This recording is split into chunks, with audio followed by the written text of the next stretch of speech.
Good to be here. How's everybody doing? Oh, come on now. How y'all doing? You make me feel like you want me to be here.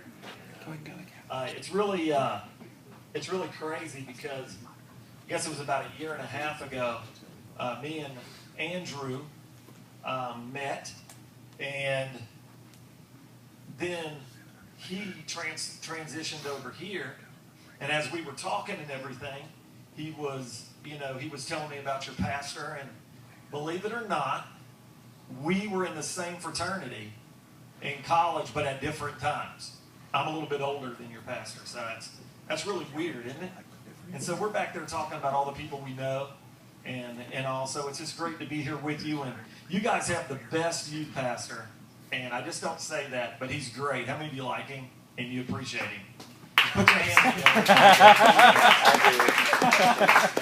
How many of you have ever been in life, a season in life where it's lonely? Have you ever been in a lonely time, a season of your life and all? Well, I will let you know that there are seasons in ministry when things are, it's just lonely. You know, you don't feel like you can talk to anybody, and you don't have anybody to turn to, and you're carrying a big burden and a big load. And for some of you that don't know, when you go home and you cut everything off, and you kind of cut the service off tonight, and you're just kind of doing life, Andrew does not do that. He takes your problems home with him. He takes your worries, your concerns, your spiritual life, and he literally carries that throughout the week. When many times you even wonder, am I out there alone? But you're not, because you have people like that in your life that are also helping you carry that burden that you don't even know about. And so that's why I like Andrew. We've become good friends in the last 6-7 months, and we talk a lot about just different things. And so when he asked me to be here to kind of kick off your Catalyst series, then I was real honored to do that. And I just want to jump into it. I have a few minutes, and I just want to jump right on into it. Some of you, the last time, how many of you were at Do Good this summer? Okay. I'm sorry I was on medication. I was a little loaded that night. For those of you that were not there, I had a real bad back injury, and it happened like a week and a half before that, and so my spine was like an S. It was all jacked up, and I had this back brace on, and it was just crazy. So the night I spoke at my own conference, I was a little wasted, and I don't know what I said. So if it was bad, I apologize. Tonight, there's no excuse. I'm not medicated, so if it's bad, it's just bad. So I'm looking forward to just unloading and kind of unlocking some of the things that God's given me.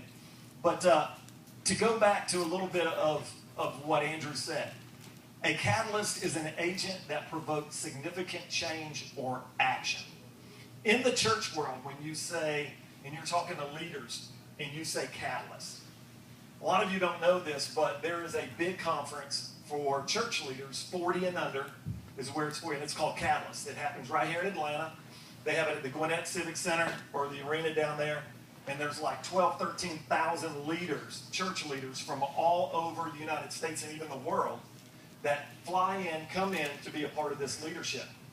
And it's inspiring, it's educating, it's motivating, and when you come into Catalyst, you have some of the most, you have people who are on the cutting edge of things. And they called it Catalyst because they wanted it to be a place that would change the church. And so in the church world, when you say Catalyst, we think of a conference, a leadership conference. But this is not a leadership conference. Tonight, I want to be able to just put something in your heart that you will walk away with, that you'll be challenged over the next 3 more weeks, that God will would allow him to speak into your heart, that you'll be able to take with you what he's going to do. And every week, somebody new will unpack this word catalyst and what it means to them and their biblical, how they see it biblically flushing out, and then you'll be able to take that with you. And so tonight, I just kind of want to lay a foundation. Because for me, I look back at why we do what we do and why I do what I do. When I was your age, I wasn't even a Christian. Okay, I didn't get saved until a week before my 21st birthday. It's a long story. Don't want to go into it, but I did a lot of crazy things growing up. I know what it's like to be in school, have the peer pressure. And the thing is like, how many of you know that when adults, they don't like sharing their stuff with you? And so sometimes there's a disconnect with them. How many of you know sometimes there's a disconnect with adults? You ever had a disconnect with an adult where they don't understand you? You know?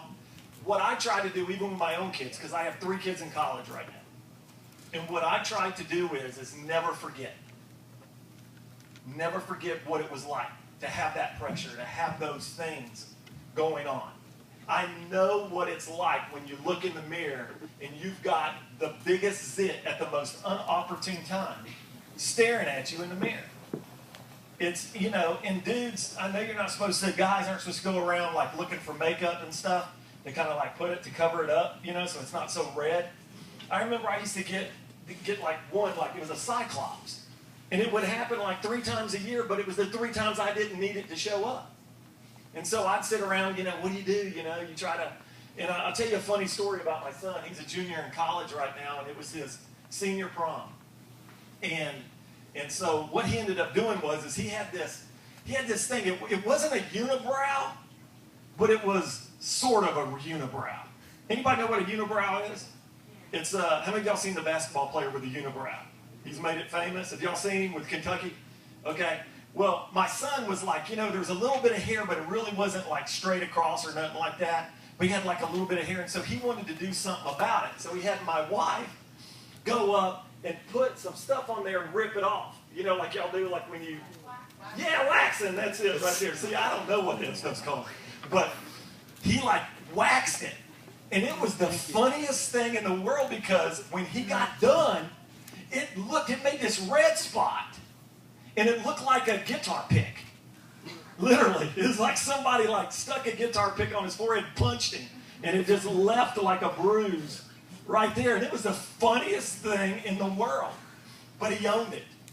He just laughed about it. He owned it. He didn't care about what people, thought or anything like that. He just kind of owned that thing, and he walked through life with it, for a week. It literally stuck there for a week, and we laughed at him for about a month after that.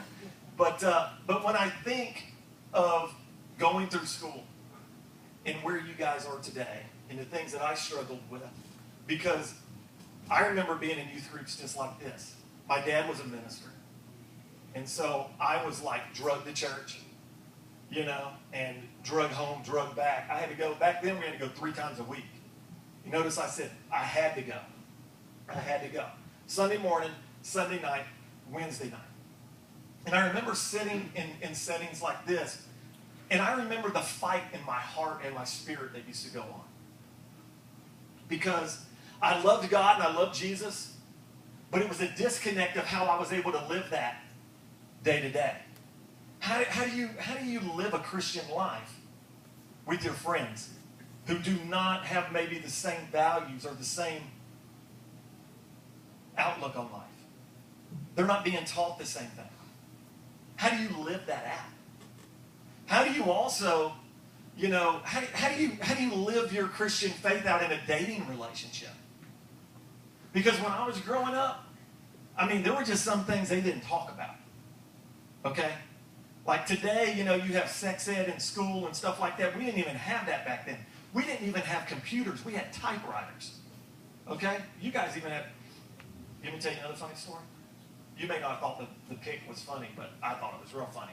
But I'm going to tell you another funny story. My wife, when she first started teaching school, when she graduated from college, I was a youth pastor at a church in South Carolina near Charlotte.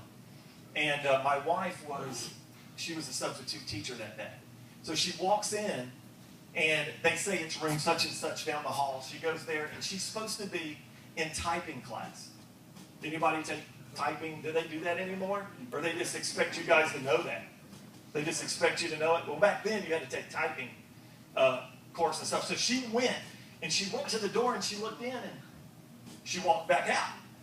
And she's walking up and down the hallway trying to figure out where to go. Finally, a student looks at her and says, "Can I help you?" She goes, "Yeah, I'm supposed to be in typing class." And so they said, "Oh, it's in this class." And she walks in and she goes, "Well, where's the typewriters?" She had not been in high school for like 6 years, 6, 7 years. They didn't use typewriters anymore. It was on computers. And she felt like the biggest idiot because she asked us where the typewriters were. Typewriters have been obsolete for over 20 years. And so the thing is we understand, I understand what you're going through. I know those struggles. I know those things. Now, it's different. You guys are facing a lot more issues than what we were. When I was in school, I didn't face, homosexuality was something that just wasn't talked about. All these other things just wasn't talked about. Matter of fact, probably God really wasn't even talked about in school. I mean, when I first started in youth ministry, that's when youth pastors became, if you had a youth pastor in your church, you were a big deal. Because nobody had youth pastors. I don't even care if you were in a church of 400 or 500. There just wasn't youth pastors. And so, going back to all of that, I remember that, but I also remember this. I also remember those who were a catalyst to change. And those who were an example, who set really the stage for others. And kids who stood up for their faith and stood up for what they believed in spite of everybody around them not. And I want to talk to you a little bit about that because we started the Medici project because of one thing. Because for almost 15 years, I saw students just like you that loved God, they loved Jesus, but there was a disconnect of how they lived their life at school, at home, and in your community. And there was that disconnect and that fight going on. And what we would do is, and it was really unique because we had teams from all over the United States that would come serve with us in the inner city of Atlanta. And we would take them into the projects. We'd take them to homeless shelters. We would take them to inner city schools, and they would serve, and they would do all these kinds of social, volunteer things. And what we would see is this. Even kids that were like really rebellious against leadership and stuff like that, once they started getting involved and their hands started getting dirty doing stuff, they changed. And you've heard me probably, if you're at Do Good, talk about this. It's where faith and works collide. And if you're in a place in your life, say you're a Christian, maybe you haven't been a Christian for very long, or maybe you've been a Christian for a couple of years. Or maybe some of you are just so good you don't even remember when you asked Jesus into your heart because it's been so long. No matter what spectrum you come from, one of the things that I realize and what I understand is this. Wherever you come from, I know that unless you're busy doing something, your walk with God is stale. It's stale. And I want you to understand that if you want a vibrant Christian life, then you need to be doing something with your life. If you're just sitting around and you just come on Wednesday night and this is all you do, well, that's great, but your life, your Christian life will be stale. And there's no way you can be a catalyst to change. There's no way you can be a catalyst to see transformation in your life and in other people's lives and in your school and in your community and in the world if you are not doing anything. Because it's when faith and works comes together is when exciting things happen. And I think about catalytic leaders. And I think about those that change things, that things will never be the same again. And when I was your age, I remember this guy by the name of Michael Jackson. He was a part of the Jackson 5. And he came out with this new album called Off the Wall. All right? Off the Wall was the first solo album that Michael Jackson came out with, and it was different. Quincy Jones collaborated with this album, and it was just different. It had a different beat. It was just different than the things around it. And then it was like a year and a half later, this album came out that ended up being sold more albums, sold more records, more cassettes.